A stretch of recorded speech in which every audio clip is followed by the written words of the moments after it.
You know already when you trade away multiple first-round picks to acquire somebody else's non-elite left tackle that there are some serious problems and deficiency in the judgment and decision-making and football evaluation part of your coaching staff or your front office. And of course, all of that was one person. That's one thing. That's last year, though. Last season, I should say. But when you're heading into this season, you already have to live with the fact that you have limited draft pick capital because of that dumb dick trade. Then you go out of your way to reset the standard for stupidity and trade away DeAndre Hopkins, and not only trade away Nuke, not only trade away an elite NFL wide receiver in the peak of his career and and take away your young franchise quarterback, who, by the way, he had just invested a big contract extension in, taking away his most important, most reliable, most consistent, most outstanding, exciting weapon. That's usually in the bad things to do category. Not only did you manage to do all of that, you couldn't even be bothered to get a first-round pick in return. When you do that and you stoop to those levels of stupidity, and then you see the Vikings are able to get back a first-round pick for Stephon Diggs, they send Diggs to Buffalo. He has a good year there. The Minnesota Vikings draft Justin Jefferson in the first round, and he has an outstanding historic level type of rookie season for the Vikings. And you look, and Bob traded away DeAndre Hopkins for a washed-up David Johnson and a second-round pick.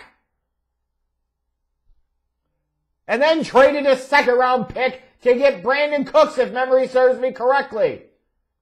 When you see criminally negligent stupidity behind the wheel, like the Houston Texans had the past several years, frankly, with Bob, Mr. Bill O'Brien himself, you know that 2020 is going to end up being a crappy year. And, strangely enough, the NFL scheduling gods favored every Texas fan out there because they made that beginning stretch, the first 4 games of the season, especially those first 3 games, really tough for the Texans. So by going out there and getting that 0-4 start, for somehow, some way, the McNair family, Houston Texans organization, came to their senses and said, oh my God, we've let Bill O'Brien, Bob, run amok, and he's ruining us and dragging us into the damn ground, and this madness must stop. And they fired him. Like, that was a pretty quick development. You didn't think to fire him when he was trying to trade DeAndre Hopkins for table scraps? You didn't think to fire him when he traded away multiple first-round picks for Laramie Tunsil? But now, the 0-4 start. Now you realize that it went too far and things have to change. Better late than never to come to the realization of just how bad of a mistake you made if you're an organization. And at least they finally did it. And you could clearly see the team responded a little bit because they went 4-3 in their next 7 games. You know, not great, not spectacular, but gets a little bit of the Bob taste out of their mouths, which is almost impossible to do because his fingerprints and his diarrhea is all over this organization. But, you know, eventually the Texans had injuries and other things, suspensions, you name it, catch up to them, and they lose their last 5 games under interim head coach Romeo Crennel. So, what's so bad about it is you've got the franchise quarterback in Deshaun Watson, who had statistically a great year, but it doesn't matter. He has to throw the ball all over the place. But I guess it's a good thing they got David Johnson back for DeAndre Hopkins, right? Yeah, because his 12 games and under 700 rushing yards were so critical to the Texans. God, how stupid. And then the 1 year, like, this sums up the Texans in a nutshell. The 1 year that you actually have Will Fuller finally fucking stay healthy, then he gets popped for, I think it was a PED test, and gets suspended for the rest of the year. Like, how the hell does that go down? Unbelievable. So they finished second in the league in passing yards, because of course they have to throw all the time, because they can't run the damn ball, because Bob didn't know what the hell he was doing as a general manager. So they have to throw all the time, and they can't run the ball. They're 31st in the league in rushing yards. You know, big surprise, which certainly doesn't help the defense, which of course absolutely sucked under Bob. 32nd against the run, 30th in total yards allowed, 27th in points allowed. They combined the lack of pass rush with the lack of physicality and gap and scheme discipline, and threw in zero coverage ability to complete the suck sandwich that was the Houston Texans of 2020. And let the Bob era serve as a valuable lesson for all NFL teams. Do not allow somebody to Bill Belichick his ass in your organization if he hasn't produced Bill Belichick level results. Bill Belichick, the head coach, is the greatest of all time at what he does. Bill Belichick, the general manager, at times has made things more difficult for Bill Belichick, the head coach. And if you tell me that's not true, you're just crazy. That said, though, when Bill Belichick has done what he's done and had the success that he's had, it's understandable that you might allow him to have the final say-so over all personnel decisions and that he truly runs the entire show. And by God, while I don't agree with that, and I like having the dissenting voices and having a more clear structure of hierarchy within your organization, at the end of the day, he deserves it. He's earned that right. Bob did nothing to earn that. Bunch of 9-win seasons, you don't sit there and let Rick Smith go away and then you just don't hire anybody else to replace him and you just let Bill O'Brien take over the football operations.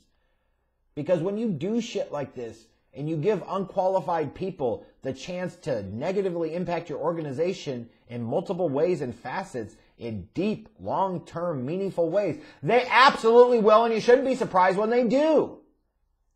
So now you're talking about a Houston Texans team that has a franchise quarterback and is not that appealing of a job opportunity.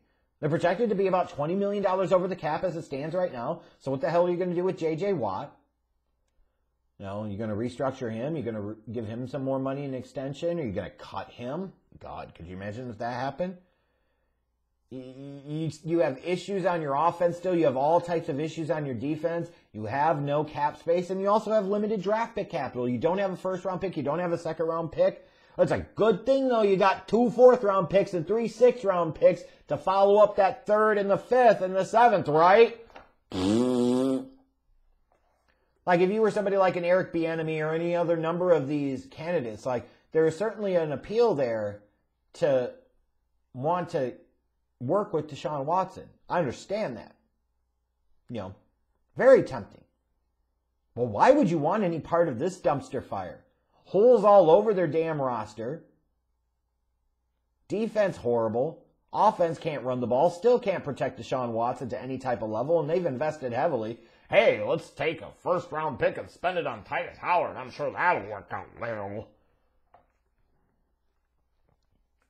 So, issues everywhere on both sides of the ball, and no cap space to work with, and no real meaningful draft pick capital to work with. Like, what general manager would really want this opportunity that's really worth it? You have to kind of question that. Unless the Texans came out and offered so much money and said, hey, look, we know initially it's going to be a shit show, and you got your work cut out for you. But we're going to give you a ton of money, and we'll give you lots of guaranteed years. Same thing to a head coach. Like, if you do that, then that's a different conversation. But if you're just going to offer the kind of standard thing that you normally would, again, if you see somebody take this general manager job, they got to literally only be taking it because they're desperate for the promotion.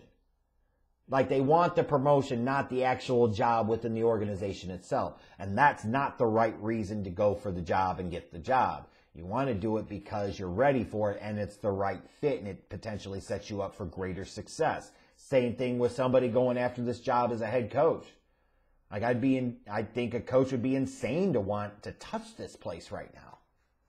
Like, yes, you can fix it, but it will take time.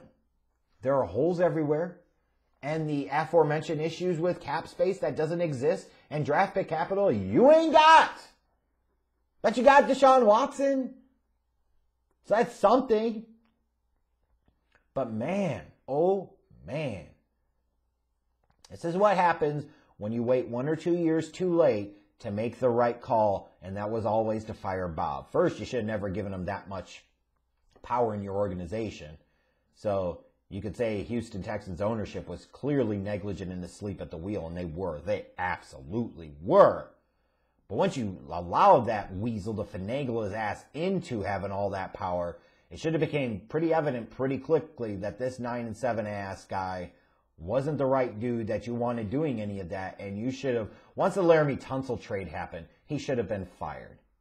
But once assuming you even bothered to make him get approval for it, because you probably didn't, because you let him get this power to begin with, so if you're that stupid to do that, God knows what else stupid stuff you don't do or do. Like, once he tried to trade DeAndre Hopkins, that should have been absolutely, you know what, you're gone. You're gone. Because that's not something that a championship team would do. Well, they did it. And it's just one reflection of many as to the reasons why the Texans are a perfect example of, you can get that young quarterback. But if you don't get the other pieces right, if you don't have the right leadership in place, all you'll be doing is talking about that young quarterback being one of those great talents that doesn't win a Super Bowl, and all those years of his career they wasted, you'll be picking in the top 5 of 10 of the draft every year.